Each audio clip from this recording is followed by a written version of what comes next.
Baik, terima kasih. Mohon maaf saya tadi terlambat karena ada gangguan di jaringan internet.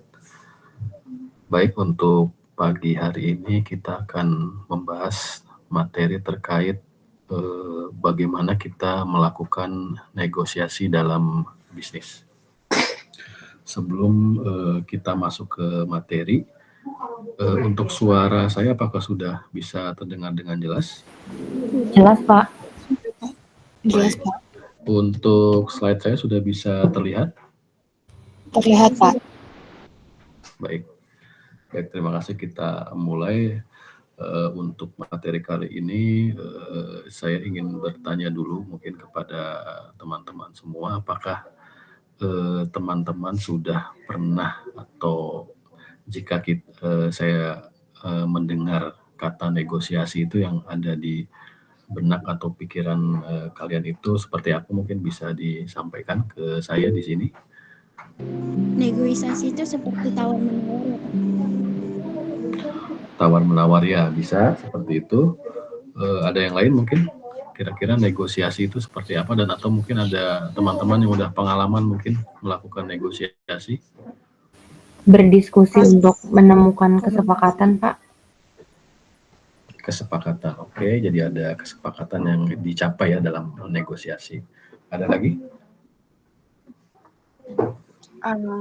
Proses komunikasi yang ujung-ujungnya bisa win-win solution.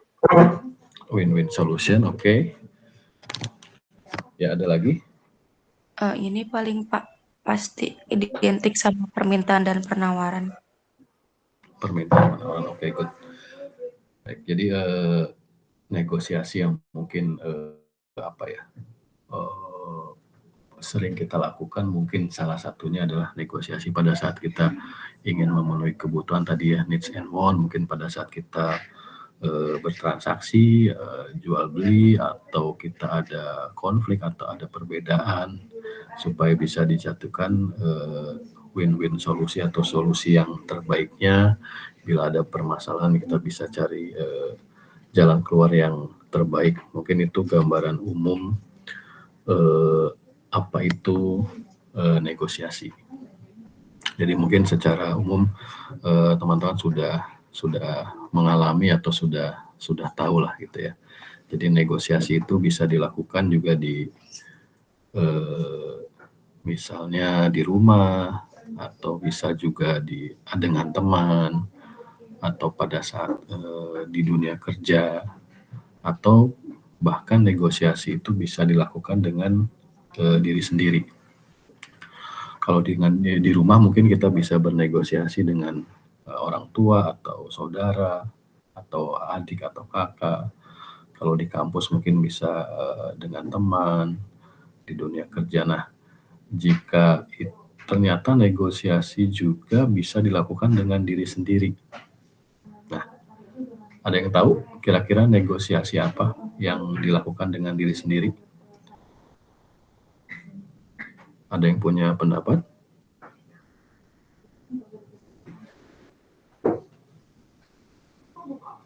Negosiasi dengan diri sendiri. Jadi apa tuh contohnya? Misalnya apa? Misalnya mau jajan, mikirnya mau beli jajanan A atau B, itu di pikirannya ada yang harus dipertimbangkan gitu, Pak. Dari segi harga, kualitas, dan lain-lain. Oke. Jadi kita dengan diri sendiri pun kita bisa melakukan negosiasi ya. Jadi betul dalam kalau kita dalam dunia bisnis lah terutama ya. Jadi dalam sehari-hari dalam dunia bisnis kita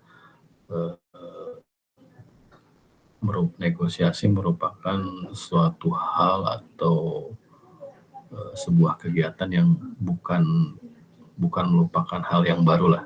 Jadi memang sudah merupakan sifat alamiah dari manusia untuk bernegosiasi. Kita bisa bernegosiasi kapan saja. Kemudian tadi bisa di rumah, dengan teman, di kantor, atau dengan diri sendiri. Tadi sudah dicontohkan oleh Ikhlasya ya. Jadi pada saat kita ingin menentukan, ingin membeli sesuatu lah, kita bernegosiasi dari harga, dari kualitas, atau dari hal-hal yang kita butuhkan.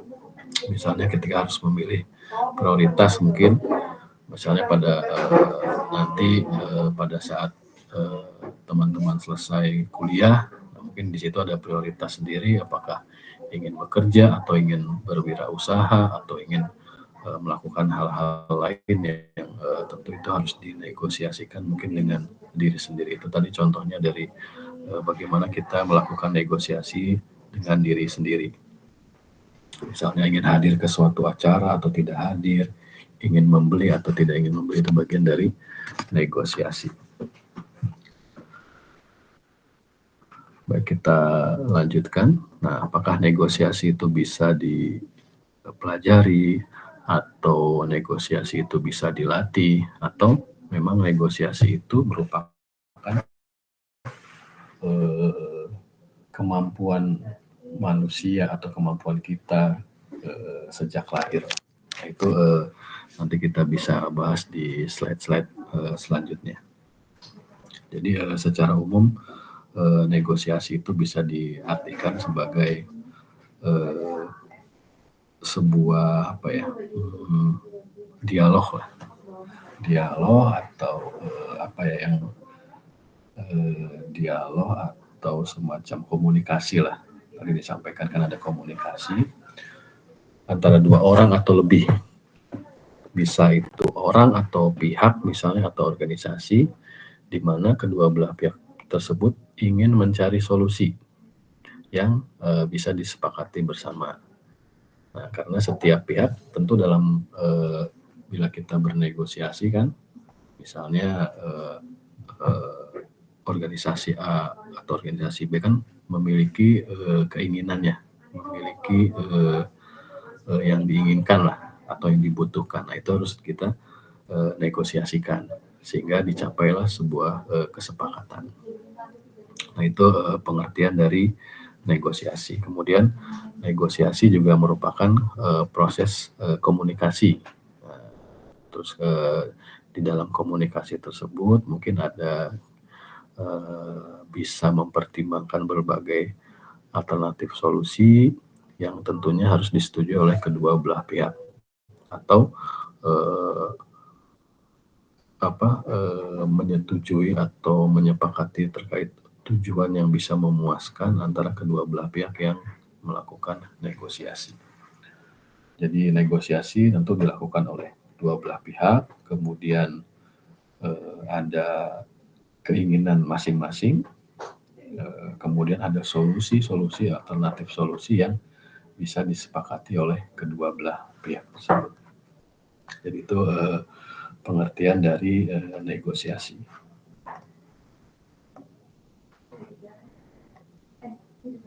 Ada juga pengertian lain, negosiasi bisa dikatakan sebagai sebuah proses diskusi. Tadi sudah dikatakan juga sebagai proses komunikasi, untuk tujuannya adalah tadi disebutkan juga di awal, untuk menyelesaikan permasalahan. Kemudian bisa juga dikatakan sebuah aktivitas untuk merundingkan atau membicarakan sesuatu dengan pihak lain, tujuannya adalah untuk mencapai kesepakatan. Kemudian negosiasi juga bisa disebut sebagai sebuah ilmu atau sebagai seni. Artinya keterampilan orang dalam bernegosiasi itu bisa dipengaruhi oleh sifat atau diri dari rasa atau kemampuan dari masing-masing, atau disebut dengan negosiator. Mungkin ada orangnya misalnya dia lebih peka atau dia orangnya lebih open minded, tentu itu akan mempengaruhi bagaimana dia melakukan negosiasi atau dia menjadi negosiator yang seperti apa. Tentu akan berbeda jika orangnya memiliki sifat yang open minded atau lebih peka, atau orang yang tertutup, atau yang masing-masing memiliki sifat diri masing-masing, tentu akan berbeda bagaimana nanti pembawaan dia sebagai negosiator akan dilaksanakan. Nah, ini nanti akan kita bahas di slide-slide berikutnya. Jadi tujuannya adalah untuk mencari kesepakatan antara kedua belah pihak dengan hasil yang harus disepakati dan memang harus komitmen di kedua belah pihak tersebut untuk menjalankan atau melaksanakan komitmen yang sudah disepakati. Nah, negosiasi tentu tidak akan pernah terjadi jika tidak ada perbedaan di antara kedua belah pihak. Nah, berarti kata kuncinya adalah negosiasi bila dilakukan bila ada perbedaan di antara kedua belah pihak, kemudian dicarikan solusinya. Mungkin ada beberapa alternatif solusi yang bisa disampaikan, kemudian bisa disepakati dan dilaksanakan oleh kedua belah pihak. Nah, itu mungkin secara garis besar pengertian dari negosiasi. Baik, sampai slide ini apakah ada yang ingin ditanyakan? Atau sudah cukup jelas? Jelas, Bapak. Baik. Nah, di sini ada gambar bagaimana perkembangannya. Sebuah kegiatan negosiasi itu menjadi sebuah ilmu pengetahuan atau bisa dipelajari. Jadi negosiasi itu tentu harus bagaimana kita harus mempunyai skill atau kemampuan dalam melakukan komunikasi, kemudian bagaimana negosiasi itu membangun hubungan dengan pihak-pihak yang terlibat dalam kegiatan negosiasi, kemudian ada yang disebut dengan mencari alternatif, berbagai alternatif, kemudian mendapatkan best alternatif atau best atau solusi yang terbaik untuk disepakati oleh kedua belah pihak. Yang keempat adalah bagaimana kita memiliki komitmen. Jadi kalau kalian lihat di gambar segitiga itu ya, jadi bagaimana berkomunikasi yang baik, kemudian bagaimana membangun relationship, membangun hubungan, kemudian bagaimana ada alternatif atau solusi-solusi yang ingin ditawarkan. Kemudian yang terakhir adalah bagaimana kita berkomitmen terhadap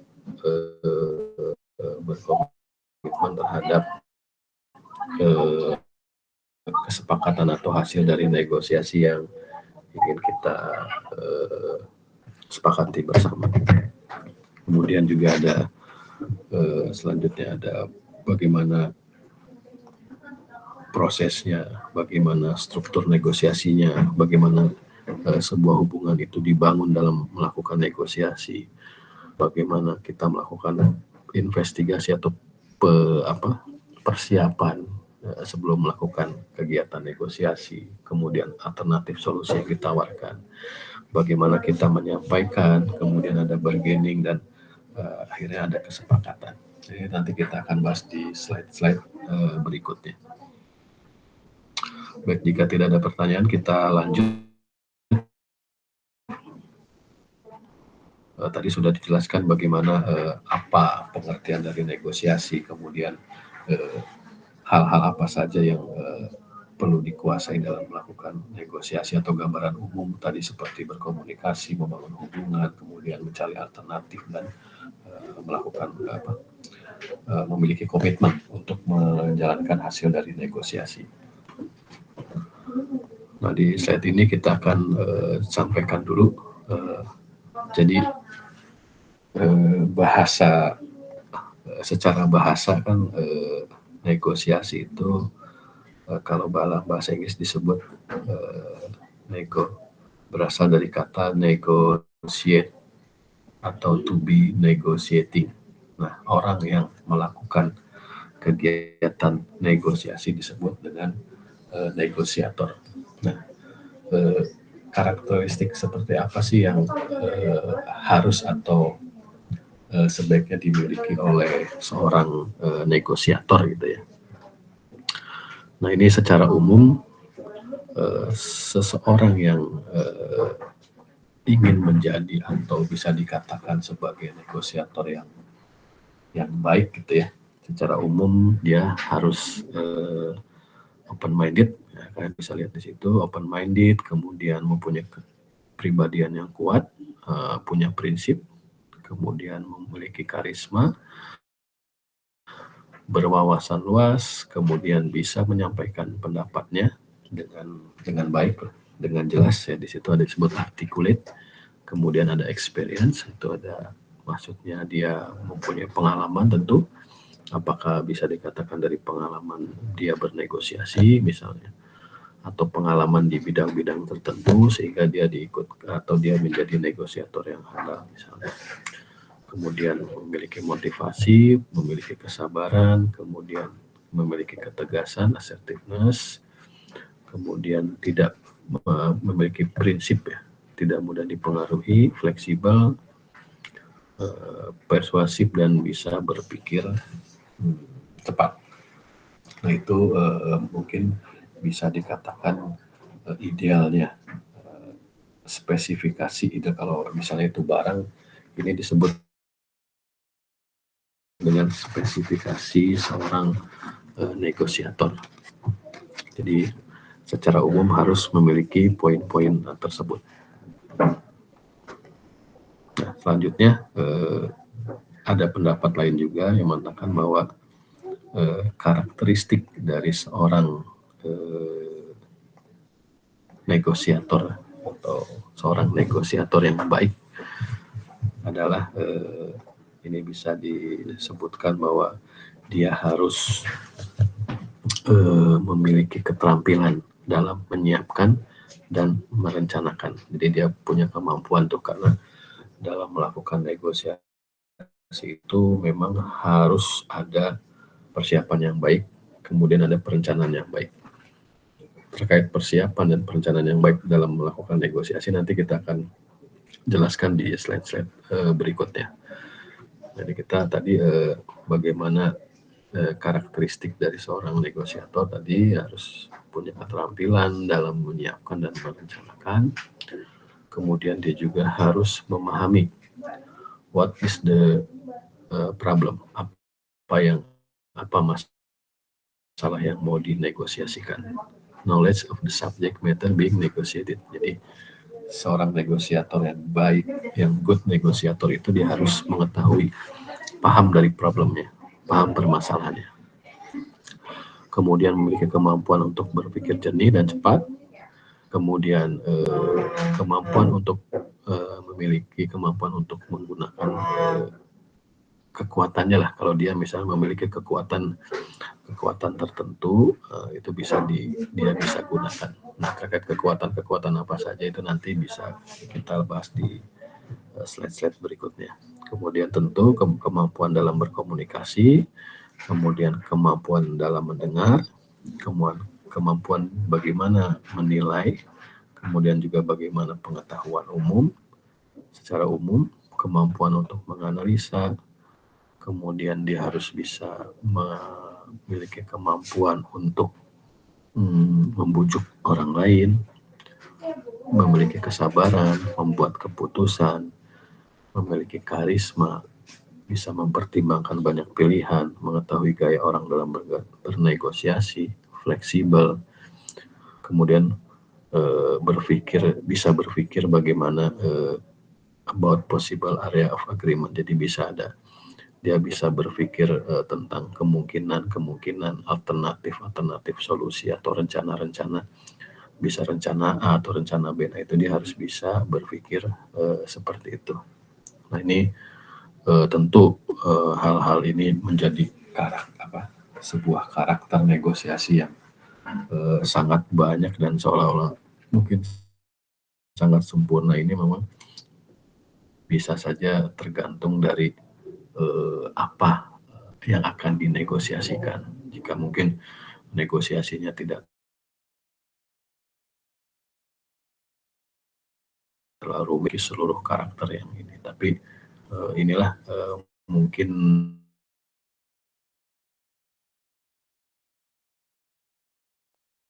sebagai batasan di mana seseorang yang ingin menjadi negosiator yang handal atau yang baik adalah memiliki karakteristik atau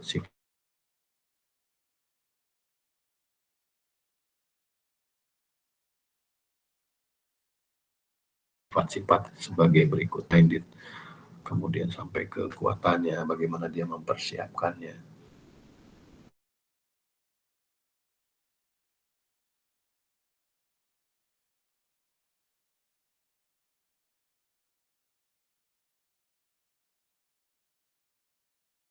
Inilah karakteristik dari seorang.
Maaf,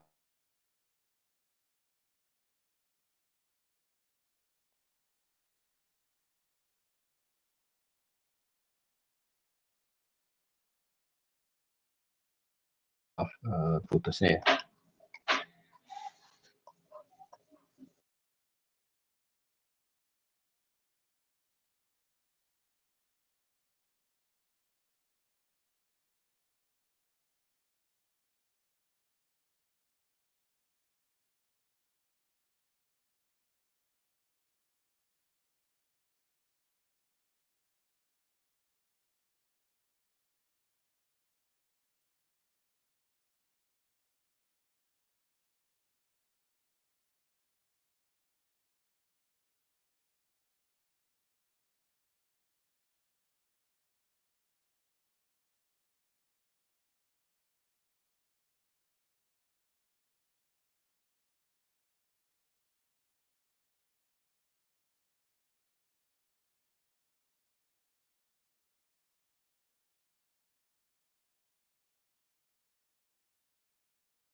Halo, mohon maaf terputus lagi jaringannya. Tadi sampai mana ya?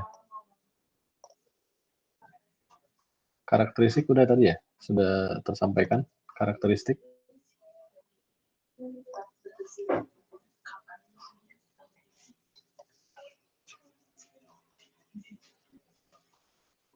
Halo? Suara saya sudah terdengar? Terdengar, Bapak? Terdengar, Pak. Oh ya, kelasnya ya, happy ya? Jelas, Sampai Pak. Jelas, Pak. Slide-nya juga sudah terlihat. Oke. Saya lanjutkan ya. Jadi tadi sudah disampaikan bagaimana karakteristik menjadi seorang negosiator yang baik atau yang handal. Nah, sekarang kita lanjutkan bagaimana negosiasi itu bisa ada di dalam misalnya dunia bisnis atau dunia atau di dalam bidang komersial, misalnya seperti negosiasi dalam misalnya di real estate broker, di retail sales people, atau di bidang pengacara. Nah, ini harus memiliki kaitannya tadi dengan bagaimana menjadi negosiator yang baik atau yang handal. Bisa dilihat dari bagaimana harus memiliki kemampuan menganalisa, kemudian self esteem atau punya prinsip, punya penghargaan terhadap diri yang sangat kuat, kemudian punya kesabaran. Melihat negosiasi bisa dari problem apa yang bisa diselesaikan. Nah, itu dari segi bisnis, misalnya dari segi komersial. Tadi harus memiliki hal-hal tersebut agar menjadi negosiator yang handal atau yang baik. Nah, untuk di dunia industri bisa saja ada negosiasi yang harus perlu, misalnya sebagai di bidang IT, bisa di bidang industri apapun, dia yang harus dimiliki adalah seorang negosiator itu harus memiliki product knowledge. Jadi memiliki pengetahuan tentang produk yang baik, kemudian bisa juga harus memiliki kemampuan untuk mempertimbangkan berbagai macam opsi, kemudian juga bisa harus memiliki kemampuan untuk mengakomodir kepentingan dari pihak-pihak lain. Nah, itu kalau kita sebagai negosiator di dalam dunia industri, misalnya tadi sebagai engineer, sebagai project manager, sebagai IT developer, mungkin ada hal-hal yang bisa lebih ditingkatkan atau ditonjolkan. Itu tadi kemampuan produk atau product knowledge, kemudian ability to investigate and consider option. Nah, lain halnya kalau misalnya kita di dunia bisnis, tentu harus punya kemampuan menganalisa, kemudian ada self esteem dan passion. Nah, itu hal-hal yang perlu ditonjolkan pada saat kita menjadi seorang negosiator di masing-masing bidang tersebut. Selain tadi yang sudah disampaikan di awal, bagaimana menjadi seorang negosiator yang baik atau yang handal. Baik, kita lanjutkan. Di sini ada beberapa tipe dari seorang atau tipe dari sebuah negosiasi. Ada distributif, ada yang disebut dengan integratif negosiasi. Nah, pada umumnya memang negosiasi tersebut most business negotiation combine element of both types. Jadi merupakan kombinasi dari tipe negosiasi, dari kedua tipe negosiasi tersebut. Jadi pada umumnya lah. Nah, di sini juga ada multi-phase negotiation, ada multi-party negotiation. Nah, kita akan bahas satu persatu apa itu distributive negotiation, apa itu integrative negotiation. Sebelum masuk ke pengertian atau pembagian dari negosiasi, apakah ada yang ingin ditanyakan tadi? Atau sudah cukup jelas, saya lanjutkan saja ya. Kalau mau ditanyakan sebelum masuk ke topik yang baru, subtopik yang baru, silakan jika ingin ada yang ditanyakan.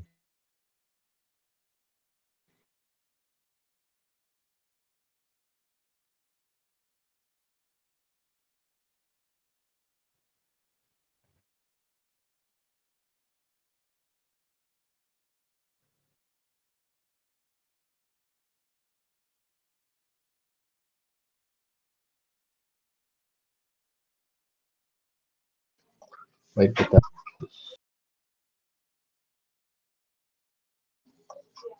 oke. Nah, ini disebut dengan pengertian distributive negotiation. Jadi ada tipe-tipe negosiasi. Nah, distributive negosiasi itu apa? Distributif itu kalau secara terjemahan bahasa ya, distributif itu kan artinya apa? Pembagian ya.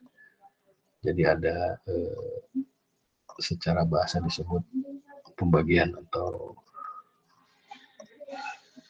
distributive negotiation. Jadi bagaimana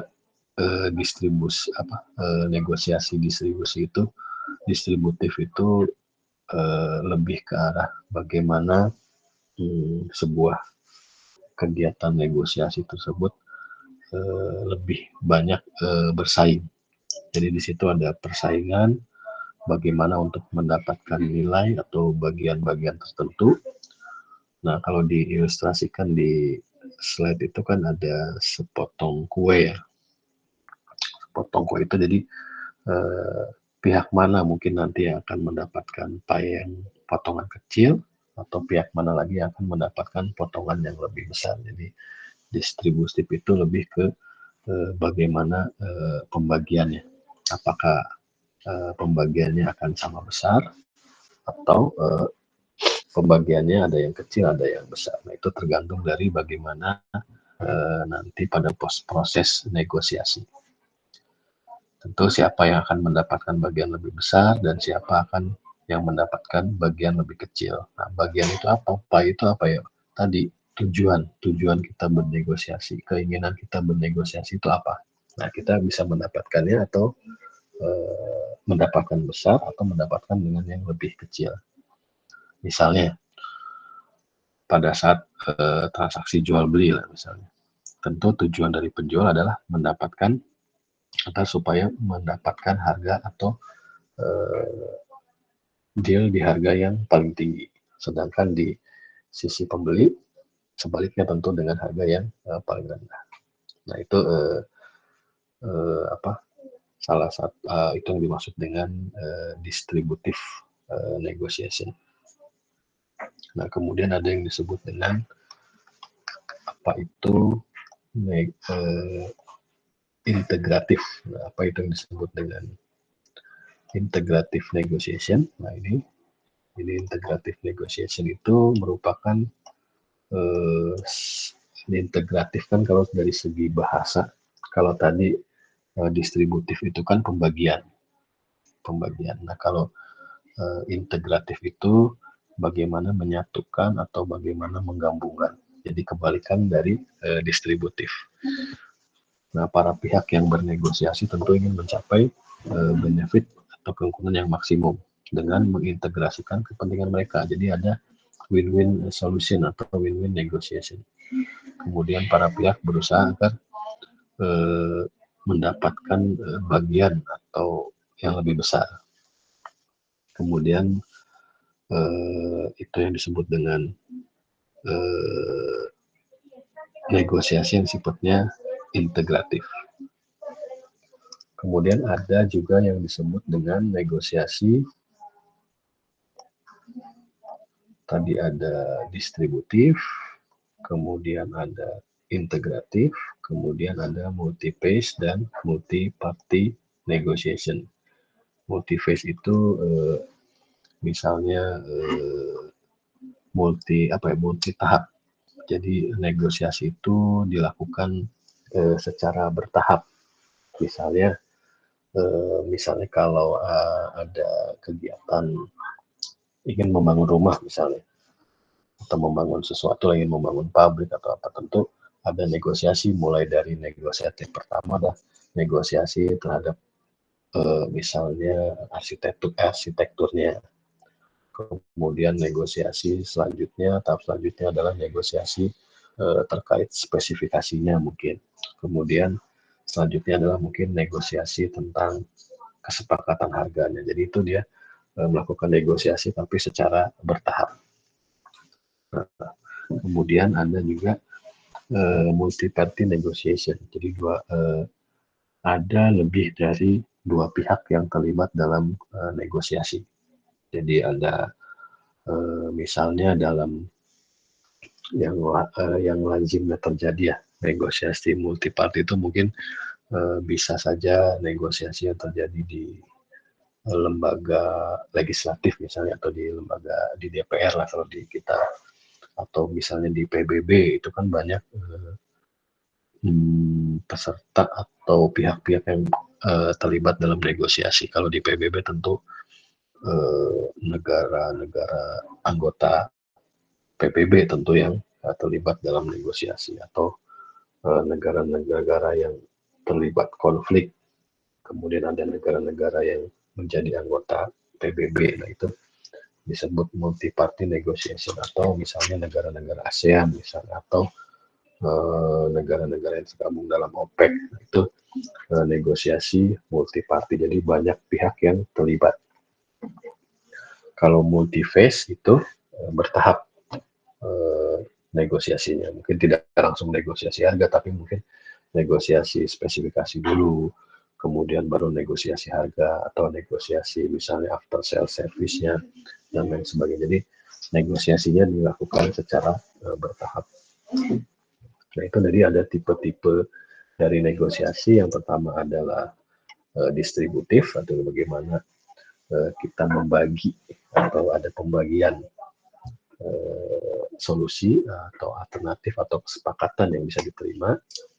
Nah, kalau untuk yang kedua adalah integratif, berarti dia lebih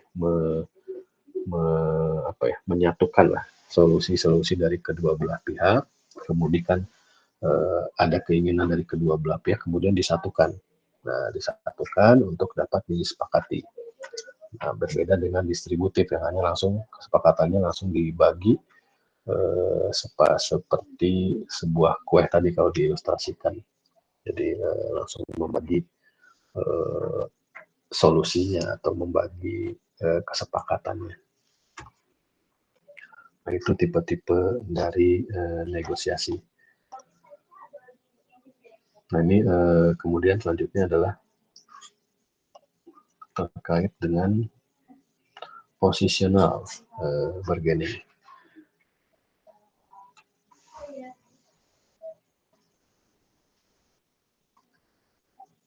Nah, ini posisinya kita bisa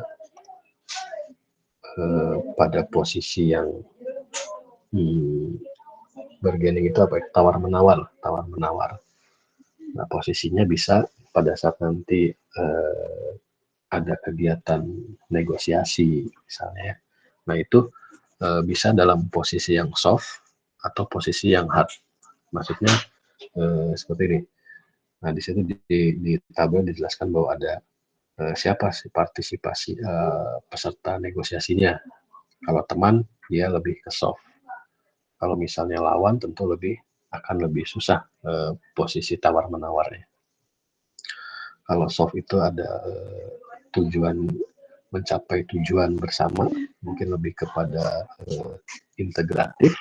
Kalau yang hard position mungkin lebih kepada kemenangan atau lebih kepada distributif. Jadi kemenangan mana kesepakat atau apa ya, kesepakatannya itu lebih banyak.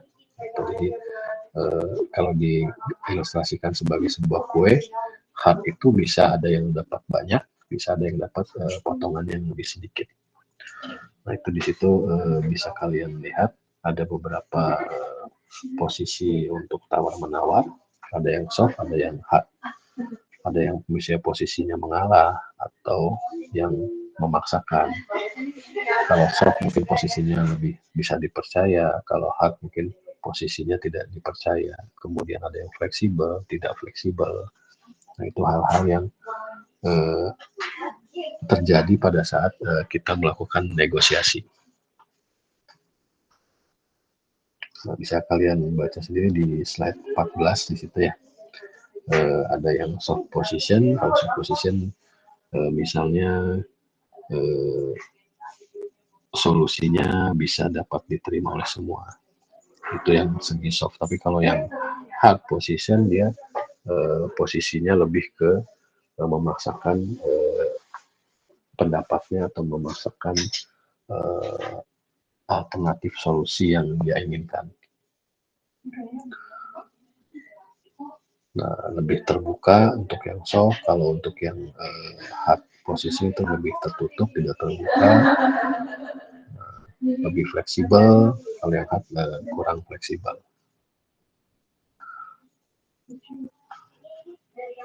Nah, di sini untuk yang hard style itu memang lebih banyak memaksakan kehendaknya. Kalau yang soft dia lebih menghindari konfrontasi. Kemudian negosiasi hasilnya adalah kesepakatan, kemudian tujuannya adalah hasilnya itu bisa disepakati. Jadi bentuknya itu agreement. Jadi goalnya itu agreement. Tapi kalau yang hard position itu goalnya itu adalah victory, jadi kemenangan. Nah, ini mungkin kalau bisa diartikan tadi ke tipenya. Kalau agreement itu lebih ke arah tipe yang integratif, tapi kalau yang victory itu lebih ke arah yang distributif.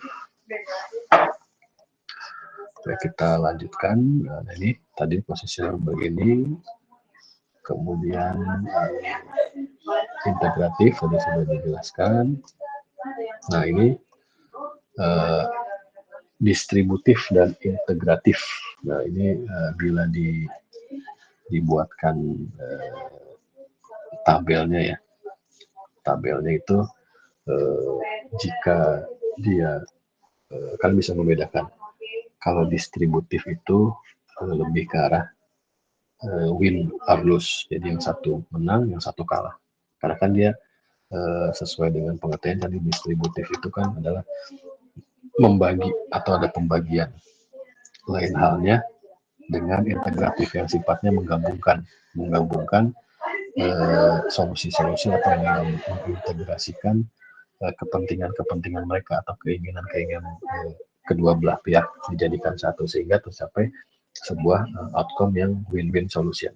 Nah, ini perbedaan yang kalian bisa lihat di sini tabelnya, perbedaan antara distributif, negotiation, dan integratif. Nah, kalau kalian bisa lihat di sini, tentu yang lebih baik tentu adalah negosiasi yang sifatnya apa?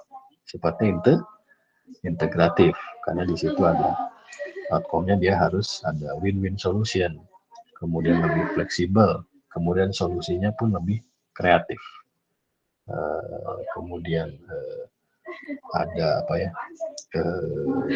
lebih apa, hasil kesepakatannya itu lebih ke apa ya,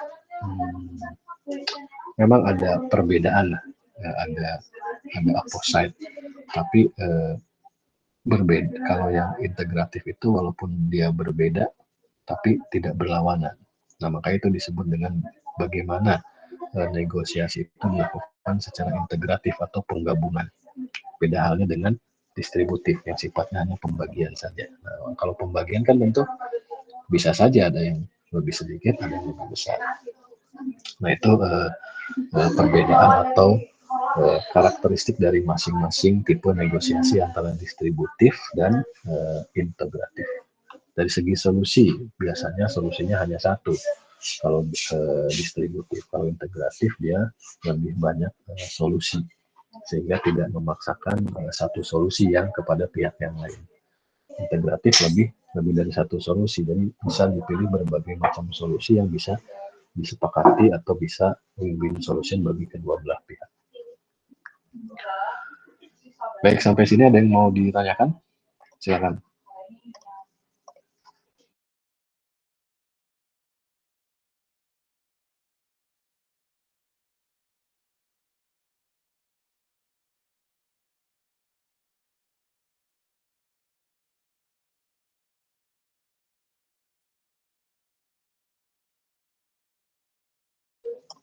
Bisa kita lanjutkan ya.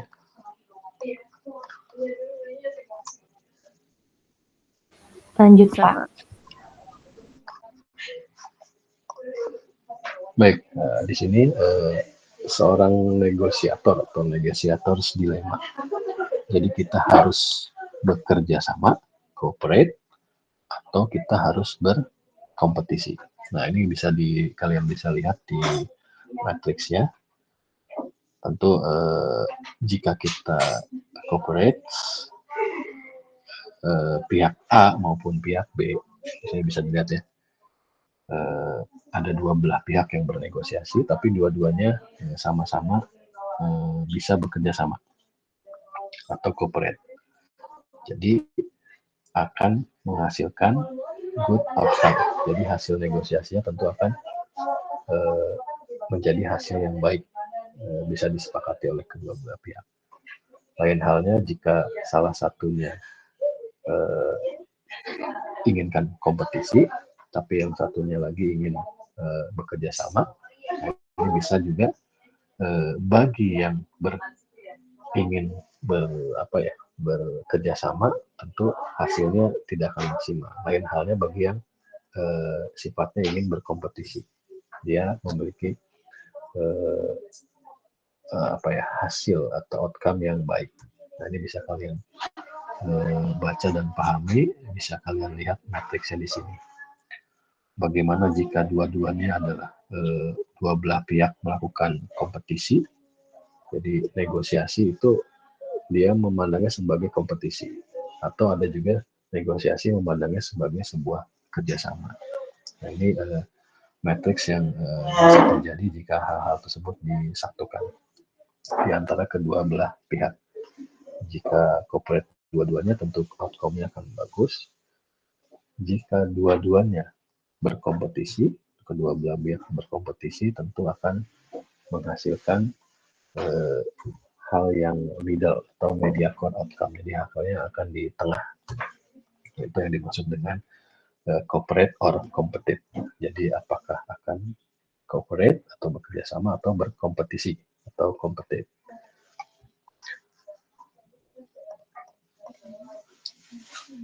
Nah, ini bagaimana merespon apakah bercooperate sama-sama win-win atau berkompetisi. Tentu kalau bekerja sama atau cooperate tentu akan hasilnya akan win-win solution tadi. Kalau dilihat dari hasilnya tentu akan good outcome. Tapi jika berkompetisi kemungkinannya adalah hasilnya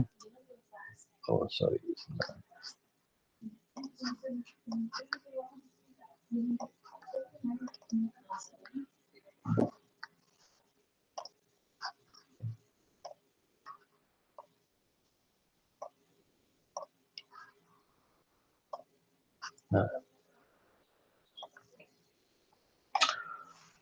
ini dari bagaimana bagaimana dilemanya dalam sebuah negosiasi atau bagi seorang negosiator adalah mau sama-sama menang, bekerja sama, atau mau kalah dan menang, atau mau berkompetisi. Nah, itu bisa dilihat di matriks yang tadi. Nah, tentu dalam sebuah negosiasi atau bagaimana merespon posisi-posisi tadi, apakah kita akan sifatnya bekerja sama atau berkompetisi, tentu kita harus bisa memahami dulu, kita bisa melihat situasi terlebih dahulu. Jika kita bisa melakukan pendekatan yang kooperatif, ini kan negosiasi kan antara dua belah pihak nih kita bisa kooperatif jika lawan negosiasi kita juga melakukan hal yang sama, kooperatif juga. Tapi jika lawan negosiasi kita berusaha kompetitif atau melakukan kompetisi, kita juga bisa menyesuaikan. Jadi itu bagaimana cara merespon. Kalau kita lihat di matriks tadi, bagaimana agar kesepakatan bekerja sama ini antara pihak satu dan pihak kedua bisa menghasilkan good. Kalau pihak pertama, kalau kita lihat lawan kita bekerja sama, kita juga harus bekerja sama sehingga hasilnya akan baik. Jika lawan kita berkompetisi atau lawan negosiasi kita adalah menunjukkan sifat yang ingin berkompetisi, kita juga harus berkompetisi juga supaya bisa mendapatkan matriks yang mediocre, yang di tengah-tengah. Jadi tidak seperti matriks yang A, B, kompetens dan kerjasama dan bersaing. Kerjasama itu tidak akan menghasilkan suatu kesepakatan yang adil. Jadi corporate tentu harus diimbangi dengan corporate juga, kerjasama dengan kerjasama. Jika ingin berkompetisi harus diimbangi juga dengan kompetisi sehingga bisa menghasilkan outcome yang sama-sama baik bagi kedua belah pihak. Jadi saya rasa kalian bisa memahami ya maksud dari matriks ini. Jadi bagaimana menyikapi dilema-dilema dalam melakukan negosiasi. Nah, ini slide selanjutnya bagaimana matriksnya. You win, they win, jadi sama-sama menang, win-win atau win-lose, atau sama-sama lose-lose, sama-sama kalah. Nah, itu jika di matrikskan. Nah, ini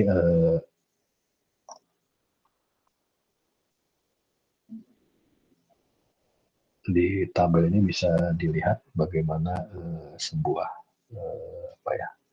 primary negotiation strategi. Jadi sebuah strategi dalam melakukan negosiasi. Di situ kita bisa melihat ada sebuah aksis ya. Jadi ada assertiveness, itu kalau dilihat dari aksisnya ya, assertiveness, dan ada kooperatif. Nah, apa itu assertiveness? Assertiveness itu kan bagaimana kita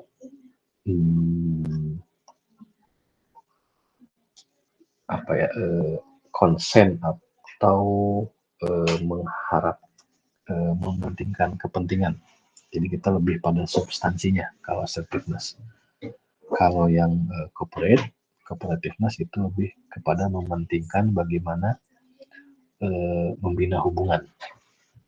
Jadi sumbu X dan sumbu Y-nya itu yang assertiveness, bagaimana kita lebih kepada substansinya, substansi negosiasi. Kalau yang sumbu yang horizontal itu lembaga, bagaimana kita membina hubungan atau bagaimana agar jadi dia lebih kepada hubungannya tuh lebih dipentingkan. Nah, itu sumbu yang horizontal dan sumbu vertikal. Nah, kalian bisa coba pahami di sini maksud dari masing-masing sumbu tersebut. Jika di situ ada assertiveness-nya rendah, nah maksudnya assertiveness-nya rendah itu jadi dia substansinya tidak terlalu berpengaruh lah. Mungkin tingkat kepentingan untuk melakukan negosiasinya tidak terlalu urgent, tidak terlalu penting. Jadi rendah assertiveness-nya, kemudian rendah juga tingkat ingin membangun hubungannya, nah itu disebut dengan avoiding. Nah, bagaimana jika tingkat assertiveness-nya tinggi? Bagaimana jika tingkat kepentingan dalam negosiasinya sangat tinggi? Tentu itu akan terjadi kompetisi. Kompetisi jika si pihak-pihak yang bernegosiasi tersebut mengabaikan hubungan. Nah, makanya si hubungan ini nilainya kecil ya. Cooperativeness-nya kecil. Jadi tidak mementingkan membina hubungan, tapi lebih mementingkan substansinya. Nah, ini terjadilah sebuah kompetisi. Lain halnya dengan jika hubungannya tetap ingin dijaga dalam negosiasi, kepentingan atau substansi atau keinginannya juga ingin tetap dipenuhi. Makanya akan muncullah sebuah kolaborasi. Jadi hubungan dengan pihak yang lawan negosiasi tetap baik, tetapi tujuan atau keinginan kita juga bisa terpenuhi. Nah, itu disebut dengan kolaborasi. Nah, kemudian juga ada yang sifatnya dia tidak terlalu memikirkan subjek atau tujuan dari negosiasi, tetapi dia lebih ke arah membangun hubungan. Nah, dia tingkat cooperativeness-nya lebih tinggi. Makanya disebut dengan accommodating. Jadi dia lebih mengakomodasi keinginan dari lawan negosiasinya. Itu yang dimaksud dengan matriks ini. Nah, bila sama-sama, berarti posisinya adalah compromising. Jadi sama-sama mementingkan kepentingannya, kemudian sama-sama juga ingin membina hubungan yang baik. Jadi posisinya ada di compromising atau ada di tengah. Nah, itu dari maksud dari slide nomor 21 ini tentang strategi dalam bernegosiasi. Jadi bisa dibagi ke dalam dua sumbu yang vertikalnya lebih menunjukkan ke arah tingkat kepentingannya, semakin tinggi semakin berkompetisi tentu. Nah, dan sumbu yang horizontal lebih ke arah bagaimana membina hubungan dengan pihak yang lawan negosiasi kita. Semakin ke kanan atau semakin tinggi, semakin menginginkan hubungan yang baik. Jadi menilai bahwa faktor hubungan, membina hubungan itu adalah faktor yang sangat penting. Kalian bisa lihat di matriks tersebut. Kalian bisa pelajari lagi lebih dalam. Silakan. Kemudian selanjutnya adalah bagaimana memilih choosing the right strategy. Apakah mau avoid ataukah mau berkompetisi atau berkolaborasi atau mengakomodasi. Jadi, nah ini ada hubungannya dengan tadi matriks yang pertama ini. Nah ini bagaimana strateginya. Kalau kita berkompetisi, concern terhadap substansi lebih tinggi, kita akan berkompetisi, tentu kita akan menjadi pemenang dengan berbagai biaya atau yang cost yang ditimbulkan. Tetapi mengabaikan hubungan baik dengan pihak yang kita ajak negosiasi. Lain halnya dengan collaborate, solve the problem, kedua belah pihak bisa win-win solution. Jadi concern for substance-nya tinggi, concern for relationship-nya juga tinggi. Nah ini bisa, tentu yang diharapkan adalah yang kolaborasi. Nah itu dari choosing right strategi. Silakan mau strategi mana yang ingin digunakan. Tergantung dari, balik lagi tadi, tergantung dari apa yang akan dinegosiasikannya. Apa substansinya. Apakah membina hubungan itu perlu atau tidak. Itu bisa jadi pertimbangan dalam strategi untuk memilih atau mencari strategi-strategi apa yang bisa diterapkan dalam melakukan negosiasi. Selanjutnya adalah, nah ini negotiation style. Di situ ada avoider. Jadi dia lebih avoider itu ini apa ya? Tadi lebih ke style negosiasinya, ini lebih ke arah orangnya atau negosiatornya. Kalau dia sifatnya avoider, tadi kita tetap menggunakan matriks yang sama, bagaimana konsentrasi terhadap substansi, yang aksis yang vertikal, yang horizontal, bagaimana kita konsen terhadap hubungan. Jadi substansi dan hubungan, itu dua aksis yang muncul pada saat kita melakukan negosiasi. Nah kalau avoider ini lebih ke arah dia tidak peduli, orang yang avoider itu tidak peduli terhadap proses negosiasi, jadi tidak ingin menghindari konflik, kemudian dia akan membiarkan orang lain berinisiatif, tidak memperlihatkan keinginan atau harapan yang diinginkan dalam sebuah negosiasi. Jadi orang yang cuek lah, itu yang avoider. Ada yang kompetitor lain lagi, dia lebih menekankan berorientasi pada hasil. Dia lebih percaya diri, fokus pada tujuan. Dia lebih mementingkan atau memaksakan kehendaknya. Nah itu yang sifat yang kompetitor. Itu yang sifatnya kompetitor lain. Kemudian yang kolaborator, dia harus win-win solution, mengutamakan kepentingan dan hubungan dengan pihak yang diajak negosiasi. Nah, itu yang kolaborator, dia lebih ke mencari solusi untuk memuaskan kedua belah pihak. Yang akomodator lebih mementingkan hubungan baik, dia sifatnya, yang penting hubungannya baik, walaupun mungkin tujuannya tidak tercapai secara maksimal. Konflik harus selesai, hubungannya baik, tidak boleh ada perbedaan, harus selesai, kemudian kebutuhan pihak lain tentu akan terpenuhi. Nah, untuk compromiser ini berada di tengah-tengah, jadi dia sedikit berkorban, dia mengorbankan tujuannya atau substansinya, mengorbankan tujuannya, tetapi dia juga sedikit mengorbankan hubungan atau bagaimana menjaga hubungan dengan pihak yang diajak negosiasi. Jadi posisinya dia di tengah, balance, tapi kebutuhan masing-masing pihak bisa dipenuhi. Nah, itu tipe-tipe dari atau gaya-gaya dalam melakukan negosiasi ya. Jadi mulai dari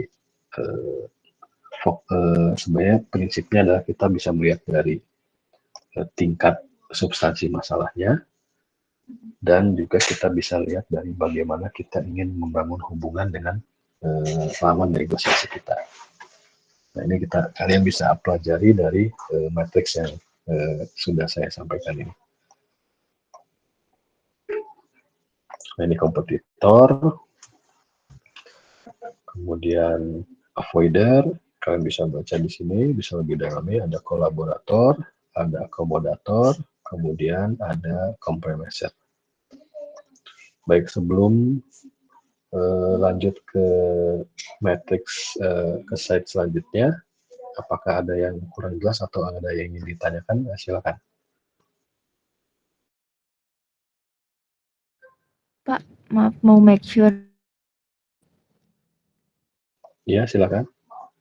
Jadi pemilihan strategi atau matriks yang kita gunain dalam negosiasi khususnya dalam dunia bisnis itu tergantung problemnya, Pak. Yes, betul.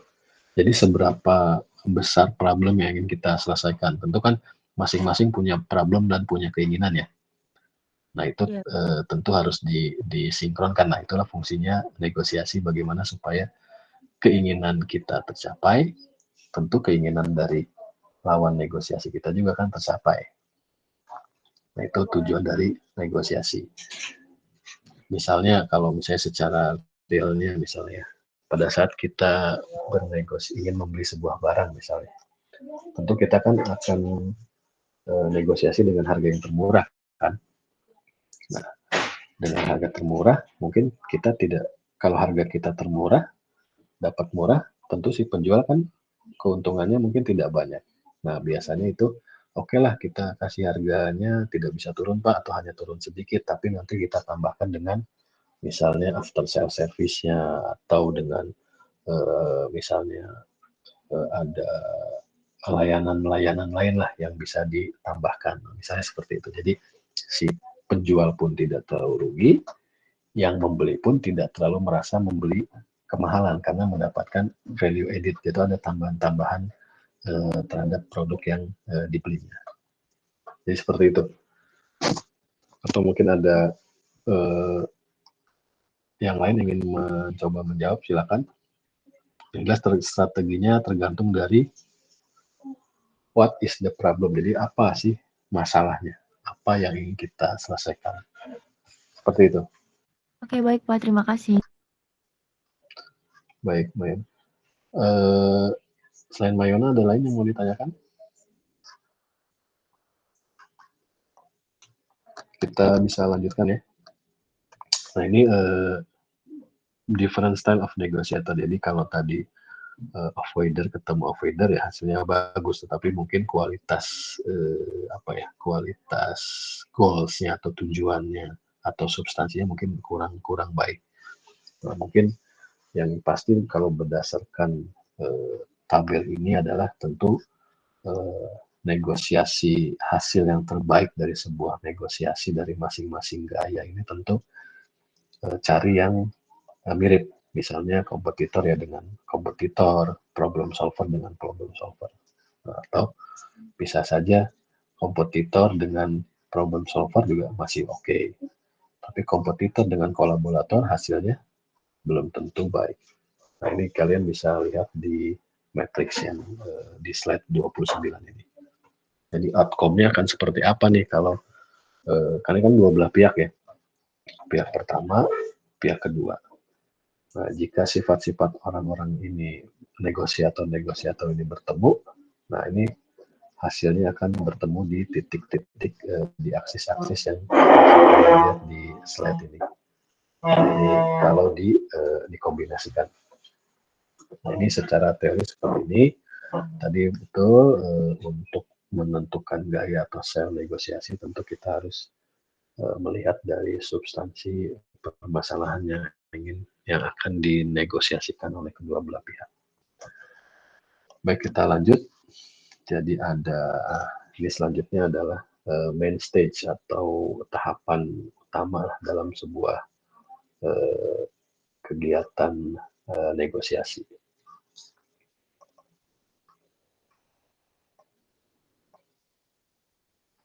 Jadi ada preparation. Jadi tadi kita awal membahas bagaimana jenis-jenis negosiasi, kemudian sifat style atau gaya-gaya negosiasi tadi. Untuk jenis-jenis negosiasi kan ada negosiasi yang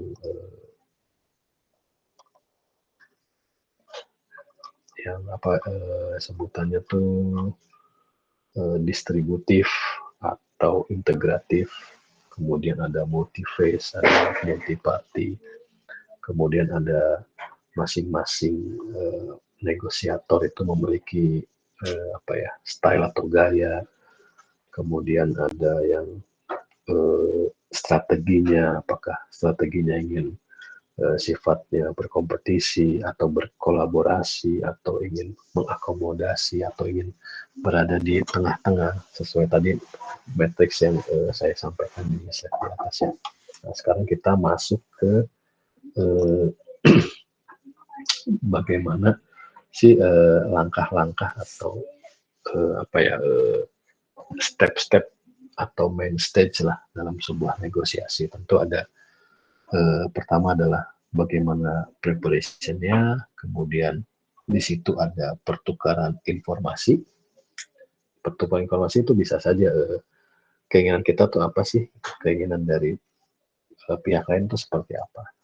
Kemudian ada bargaining, tawar-menawar, kemudian ada kesepakatan atau juga komitmen, kesepakatan dan komitmen. Jadi ini main stage-nya nih, kalau kalian nanti melakukan kegiatan negosiasi. Baik, kita lanjutkan masuk ke materinya. Nah, ini kalau ditambahkan memang ada 8 kalau totalnya sih. Jadi ada prepare, argue, signal, propose, package, bargain, ada close, dan ada agree. Tapi 4 besarnya adalah ini, ada preparation, exchange information, ada tawar-menawar, kemudian ada kesepakatan, dan ada komitmen.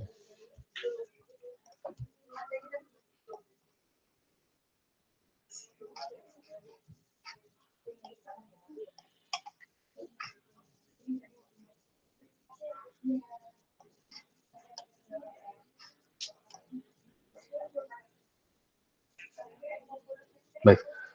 Nah, untuk yang pertama, stage yang pertama adalah kita melakukan preparation.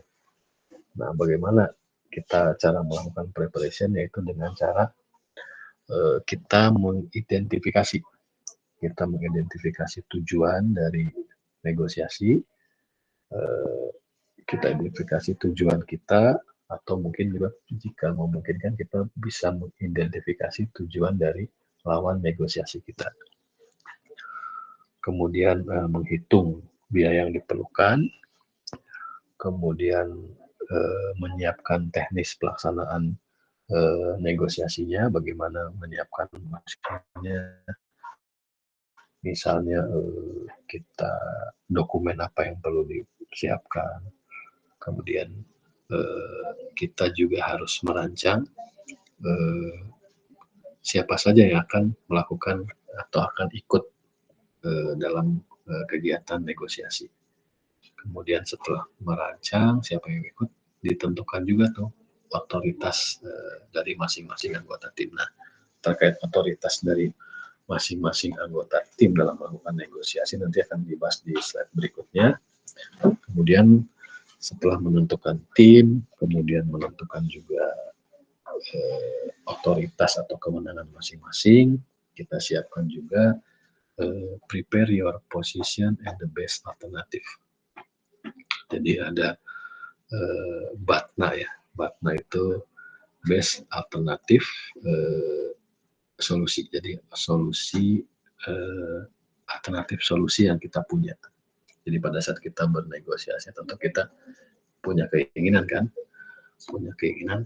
Nah, selain punya keinginan, kita juga punya solusi atau alternatif solusi yang kita tawarkan kepada lawan negosiasi kita. Itu disebut dengan BATNA. Kemudian kita juga mengatur set agenda for negotiation, kemudian kumpulkan dan menganalisis informasi terkait dengan oponen itu lawan kita untuk bernegosiasi atau pihak yang akan kita ajak negosiasi.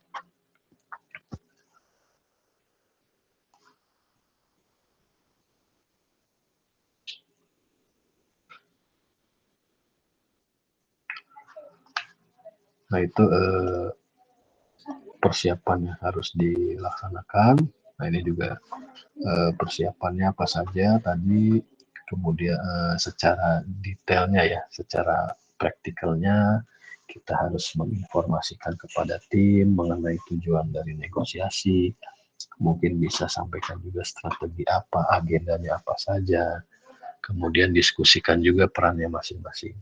Kemudian secara teknis tadi secara umum ya, preparation secara teknisnya tadi kita bisa menawarkan kepada oponen kita atau lawan negosiasi kita agar kita bisa bernegosiasi di wilayah kita misalnya kalau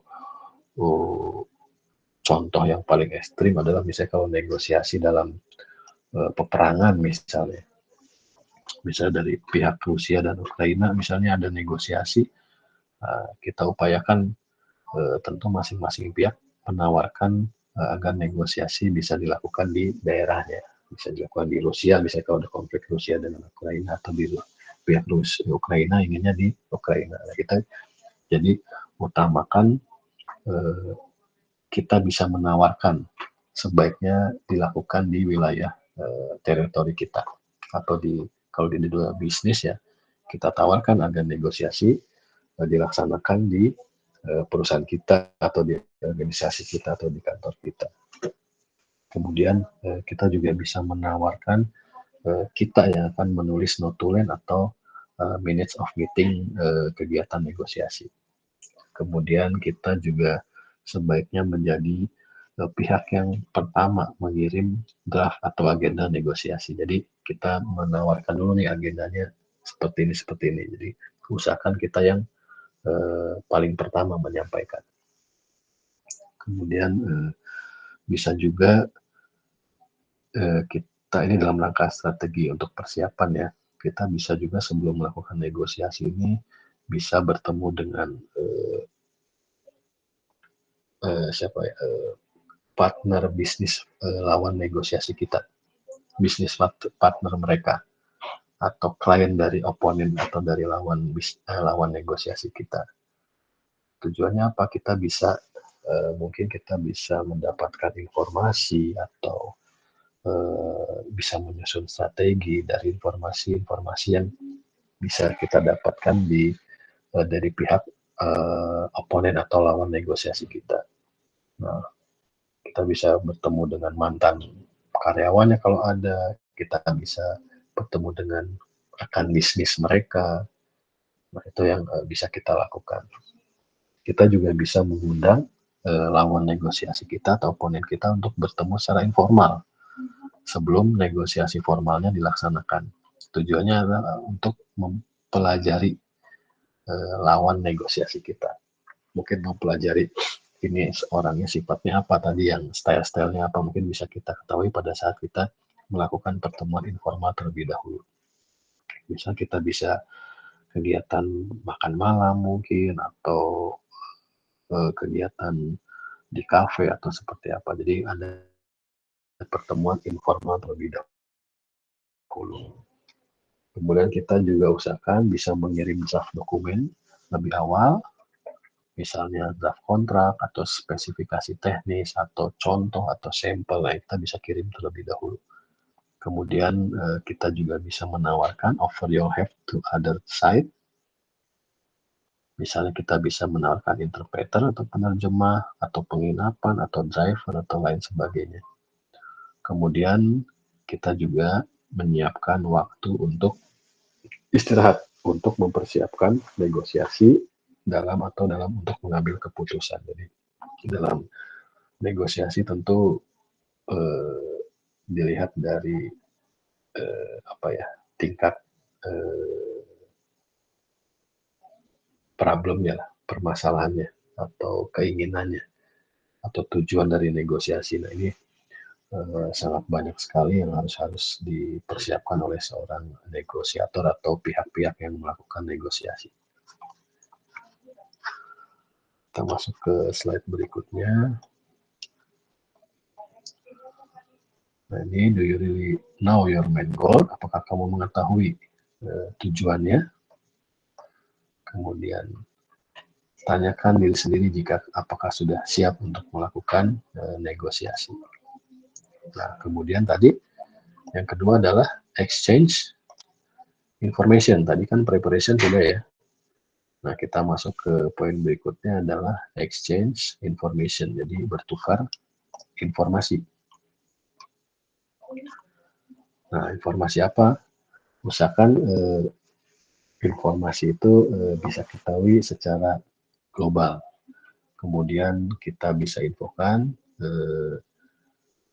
saling bertukar info terkait tim yang akan melakukan negosiasi. Misalnya kalau antar negara ya mungkin misalnya Indonesia dengan China misalnya, yang ada tim yang hadir negosiasi misalnya Menteri Keuangan, kemudian dari Indonesia muncul ada juga Menteri Perindustrian atau Menteri apa lagi. Nah itu saling menginformasikan tim yang akan hadir dalam negosiasi dan tentu diinformasikan juga tugas atau wewenang dari masing-masing anggota tim. Jadi itu adalah adanya pertukaran informasi terkait anggota tim.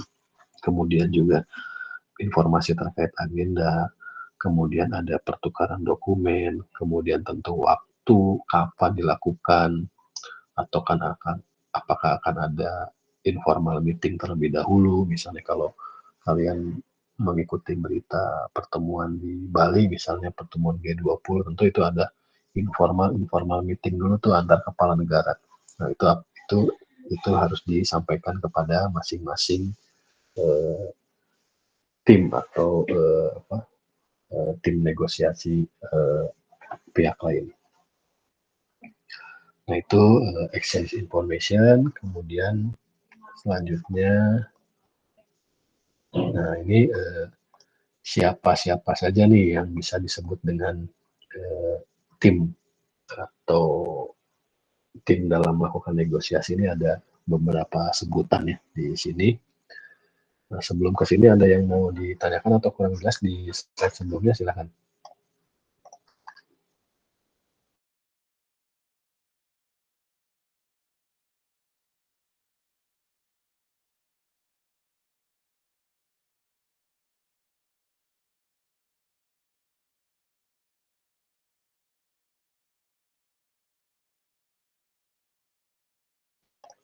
Baik, kita lanjutkan ya.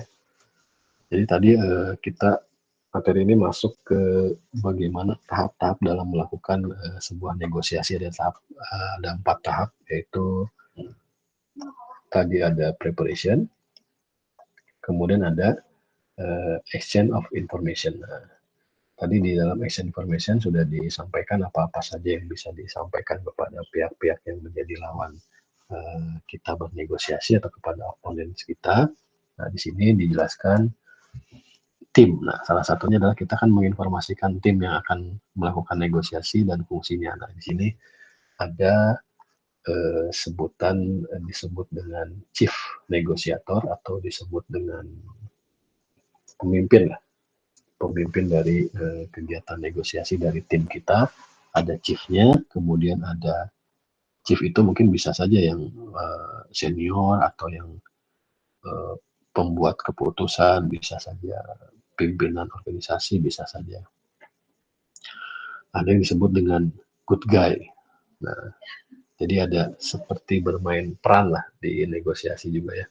Jadi ada chief, ada good guy. Jadi orang ini dia memposisikan diri sebagai orang yang baik lah, orang yang baik, orang yang disukai oleh lawan negosiasi kita.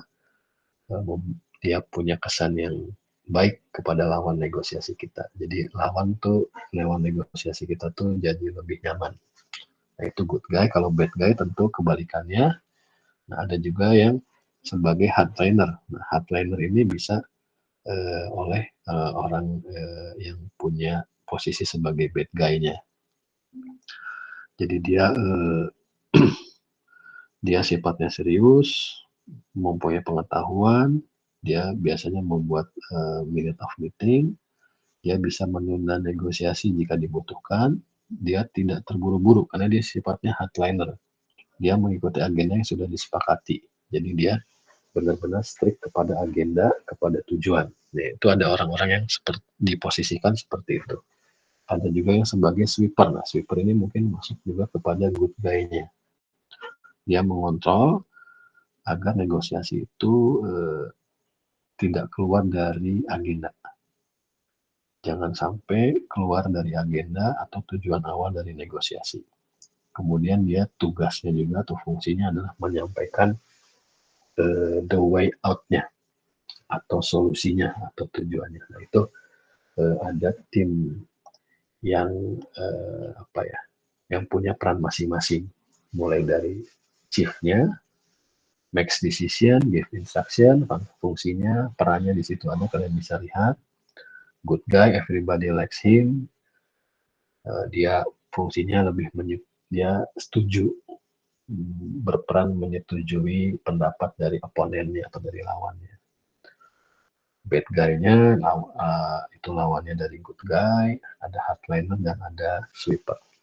Nah, ini tim yang ada di dalam kegiatan atau proses negosiasi. Nah, ini timnya juga bisa saja tidak terlalu besar, jadi small, fleksibel, memiliki wawasan luas, unite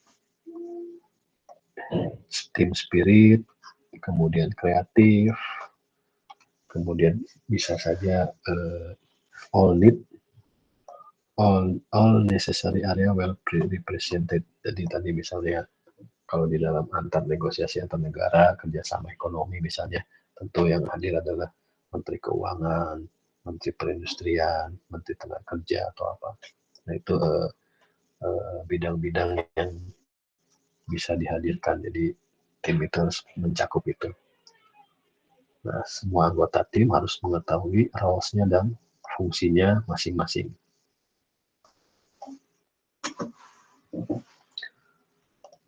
Nah, ini selanjutnya adalah terkait dengan posisi duduk ya. BG ini adalah bad guy, good guy, GG, chief-nya, kemudian hardliner dan sweeper. Nah, ini bisa kalian lihat sendiri untuk masing-masing posisi duduk ya. Nah, ini posisi duduk masing-masing. Nah, bisa kalian lihat. Apakah ini informal meeting? Kalau informal meeting mungkin lebih ke arah ada juga yang meja bundar seperti ini.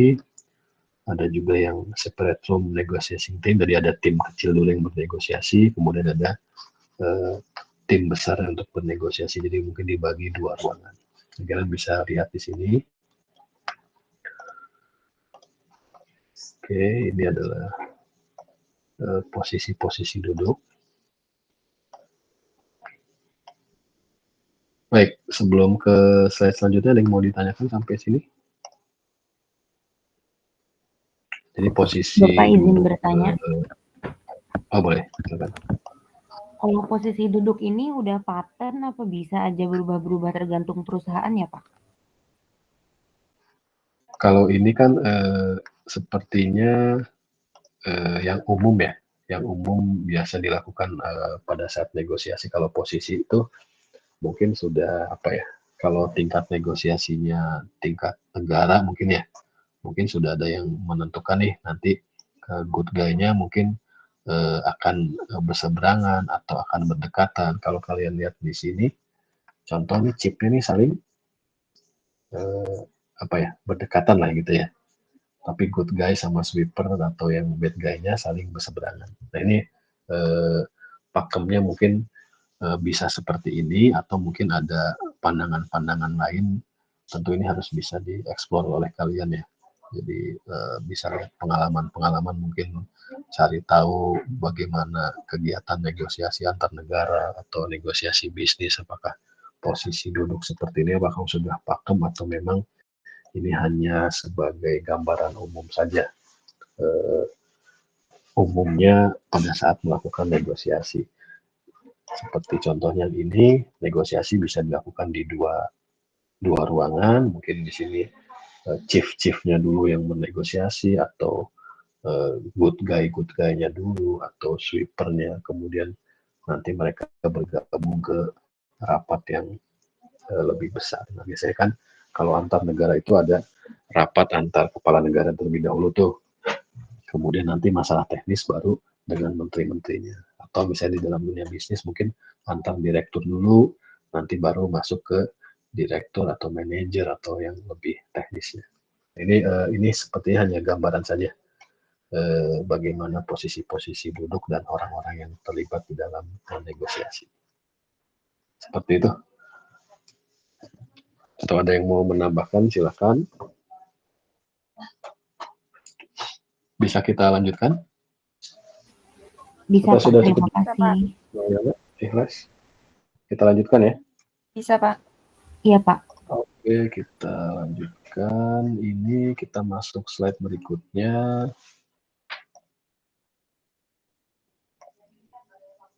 Nah, ini main prinsip of integrative negotiation.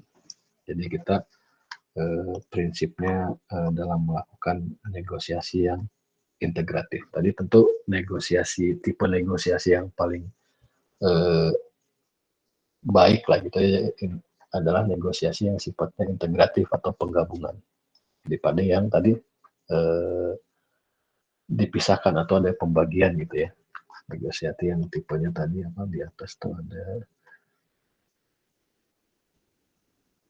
Nah, lebih ke daripada distributif. Nah, kita akan bahas bagaimana negosiasi yang sifatnya integratif. Jadi prinsipnya utama dari sebuah negosiasi integratif adalah kita harus bisa membedakan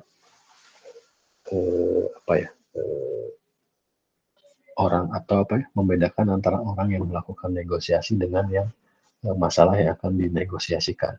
Jadi orangnya harus yang independen, yang bisa menyelesaikan masalahnya.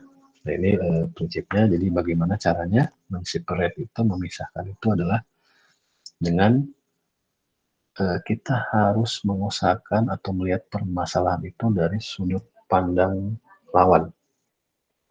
Jadi sudut pandang lawan kita bernegosiasi itu seperti apa? Nah, kita harus bisa melihat sudut pandangnya dari pihak lawan. Kemudian jangan takut untuk menyimpulkan, jangan takut untuk melakukan menyampaikan lah. Jadi kita bisa menyampaikan jangan sampai kita tuh merasa terintimidasi atau takut lah dalam melakukan negosiasi. Kemudian jangan juga menyalahkan lawan terhadap masalah. Kemudian kita juga bisa mendiskusikan persepsi dari masing-masing pihak, sehingga memiliki tadi sudut pandang yang mungkin bisa saja sudut pandangnya berbeda antara sudut pandang lawan terhadap masalah dengan sudut pandang kita. Jadi kita bisa cari mendiskusikan sudut pandang atau persepsi masing-masing pihak. Kemudian kita juga bisa mencari mengkoreksi, atau kalau misalnya ada misperception dari mereka, kita bisa mengkoreksi. Kemudian harus berpartisipasi aktif. Kemudian apa yang kita tawarkan itu merupakan memang sesuai apa yang mereka harapkan atau yang mereka inginkan. Nah, itu sebisa mungkin seperti itu. Jadi ini prinsip-prinsip utama dalam melakukan negosiasi yang sifatnya integratif. Kemudian kita harus mengenali, memahami, kemudian menghargai emosi dari pihak lawan. Jangan terlalu emosional atau jangan terpancing terhadap situasi pada saat nanti negosiasi dan terpancing emosinya, kemudian aktif mendengar dan berbicara dengan jelas sehingga dapat dipahami atau bisa saling memahami antara kedua belah pihak. Kemudian kita harus mengungkapkan keinginan kita atau tawaran kita dengan jelas. Kemudian 12 adalah build a working relationship. Jadi ini adalah bagaimana kita membangun prinsip-prinsip utama dalam membangun negosiasi yang sifatnya integratif. Jadi kita pisahkan the man and the problem. Kemudian fokus kepada kepentingan. Jadi interest itu kepentingan, bukan pada posisi atau fokus pada sesuatu yang benar-benar kita inginkan. Tadi di awal pertemuan kita sampaikan, jadi ada yang menunjukkan bahwa apa needs and wants-nya, apa keinginan dan kebutuhannya. Nah, itu fokus pada kepentingannya seperti itu. Jadi apa kepentingan atau keinginan dari masing-masing yang ikut negosiasi, kemudian mengidentifikasi kebutuhannya, kemudian menginformasikan apa sih minat kita, ketertarikan kita, kemudian apa alasannya.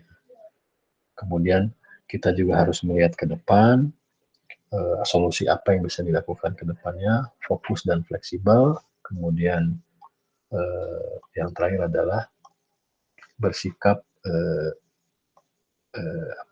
lihat ada problem. Jadi fokus kepada minat kita, keinginan kita, tapi tidak pada orangnya gitu, bukan pada negosiatornya, tapi pada minat kita. Kita harus keras, kita harus bersikap hard, be hard on the problem. Jadi hard pada keinginan kita, tapi soft pada people atau orang yang kita ajak negosiasi. Nah, itu fokus. Jadi tadi separate the people from the problem, fokus pada keinginan kita, kemudian adanya alternatif solusi. Jadi kita bisa supaya mencapai kesepakatan bersama agar tercipta win-win solution. Nah, bagaimana caranya? Kita harus ada brainstorming, kita bisa mencari berbagai alternatif solusi di situ, kemudian mengumpulkan pendapat, kemudian ide dari sebanyak-banyaknya agar mendapatkan tadi BATNA tadi, best of alternative solution. Kemudian berbanyak ide alternatif, carilah yang dapat disepakati bersama dengan mengidentifikasi kepentingan yang sama. Nah, coba jika ada perbedaan, coba di-match-kan atau disesuaikan. Nah, kemudian mencari agreement. Nah, makes the opposite ya. Jadi mencari make the opposite side decision issue. Jadi cari agreement jika dari sudut lawan negosiasi kita, ajukan dulu, lalu buat keputusannya nanti. Jadi supaya disepakati dulu nih dengan lawan kita atau bersama, baru nanti bisa diputuskan terakhir atau belakangan. Kemudian use the objective criteria. Jadi kita harus memiliki kriteria yang akan memudahkan dalam melakukan negosiasi. Kita memiliki standar yang fair, kemudian prosedur yang fair, yang adil, harus disepakati dulu prinsip-prinsip dalam melakukan negosiasi. Kemudian tidak boleh memberikan tekanan atau never yield to pressure, only to prinsip, kecuali yang sifatnya prinsip. Nah, itu 4 hal yang bisa menjadi main prinsip pada saat kita melakukan negosiasi. Yang satu, kedua adalah fokus pada keinginan kita, kemudian kesepakatan atau alternatif kesepakatan bersama, kemudian mencari alternatif solusi. kemudian ada kriteria-kriteria dalam memudahkan dalam melakukan negosiasi. Nah, ini ada 5 konsep instrumennya. Tadi ada BATNA, Best Alternative. Oh, sebentar.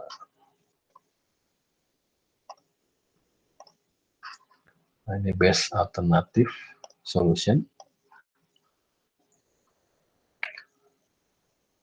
Best Alternative to Negotiate Agreement.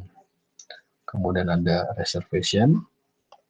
Nah, di situ ada BATNA itu, jadi makin banyak kita punya alternatif yang bisa dinegosiasikan, kita bisa membantu lawan negosiasi kita itu memilih berbagai alternatif solusi yang bisa disepakati. Kemudian ada reservation price, itu seperti jual beli ya. Jadi biasanya penjual inginnya harga yang paling tinggi, tapi pembeli inginnya harga yang paling rendah. Nah, itu bisa disepakati oleh kedua belah pihak. Kemudian ada zone of possible agreement, ada value creation trade-off, jadi menciptakan nilai melalui trade-off tadi, misalnya kalau harganya tidak bisa turun ya kita tukarlah dengan after sale service atau dengan tambahan-tambahan lain. Nah, itu maksudnya value creation trade-off. Kemudian juga ada negotiating power. Nah, itu dalam kegiatan negosiasi tentu akan ada kekuatan atau power yang bisa mempengaruhi dalam proses negosiasi.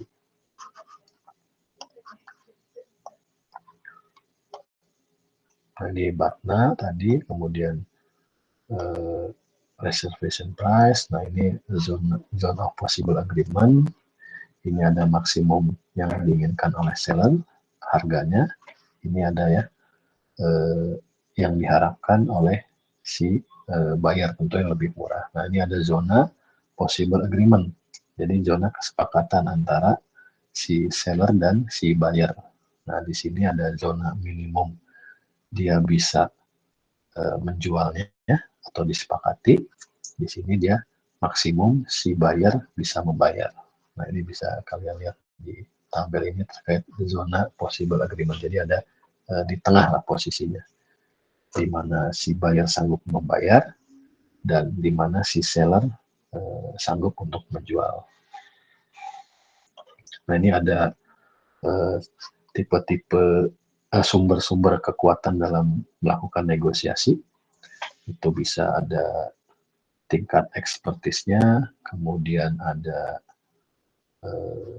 territorial coordinative advantage, itu maksudnya misalnya dia penguasa wilayah misalnya, tentu dia punya power, kemudian punya posisi, higher position, kemudian punya sumber daya, gain profit or loss, ada expertise atau keahlian tertentu, kemudian punya power, legitimate power, punya informasi, punya karisma, dan punya personal relation. Misalnya dia punya hubungan yang dengan penguasa, misalnya anak penguasa atau anak direktur atau yang pasti dia punya kolega dengan penguasa atau dengan yang punya power lah. Nah, itu disebut dengan personal relation.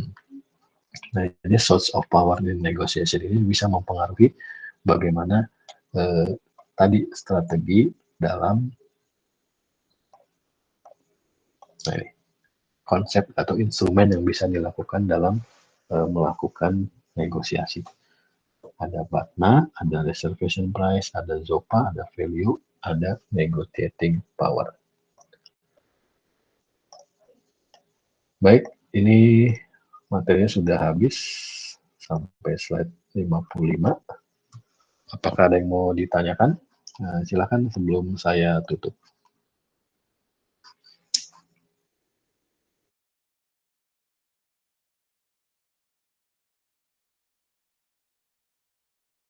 Bapak, saya ingin bertanya tapi terkait UAS. Oh, UAS ya? Iya, itu nanti sistemnya gimana ya Pak? Soal seperti kemarin atau seperti apa? Untuk UAS nanti saya infokan di minggu depan ya, karena kita ada satu materi lagi. mungkin besok saya kasih kisi-kisinya minggu depan ya. Mungkin tidak jauh dengan ini sih, dengan UTS model soalnya. Jadi ada studi kasus, mungkin nanti akan ada bagaimana kegiatan lakukan negosiasi atau nanti saya sampaikan di minggu depan ya untuk kisi-kisinya. Baik Bapak, berarti tetap berbentuk soal kayak UTS kemarin ya Pak? Ya, setipe seperti itu. Baik, terima kasih Pak. Baik, sama-sama. Ada yang mau ditanyakan? Boleh kita bantu capture dulu ya buat dokumentasi saya.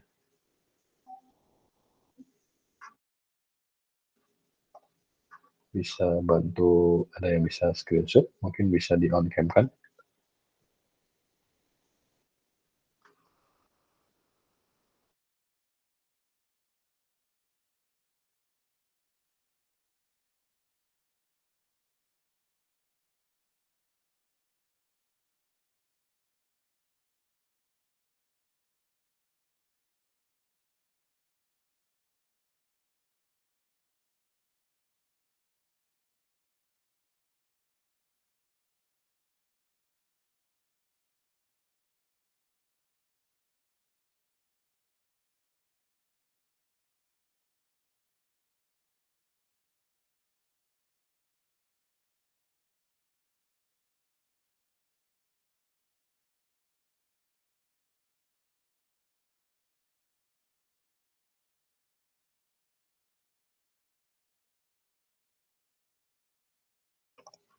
Sudah screenshot?